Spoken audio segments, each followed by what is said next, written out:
Welcome back to the channel, and in today's video I'm going to show you guys how to change your language on the Facebook application on your phones. Really easy and simple to do.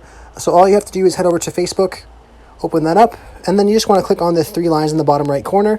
For some people the three lines might be in the top right corner, so just click on the three lines. You want to be on this page right here where it shows all these squares and stuff like that. For some people it might look blue, so just don't be confused. All you have to do is just go to the page where you see all this information, and then you just want to scroll down and you just want to go to settings and privacy and open that toggle up.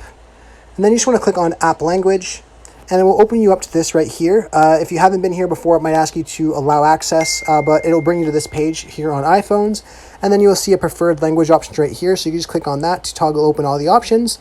And then if you scroll down, you'll see there's tons of different options for you to change your Facebook application's language. So you can just click on one of those, whatever language you're looking to change it to, and then it will just put the check mark there and it will add it up to your languages, and then it will change your Facebook language for you.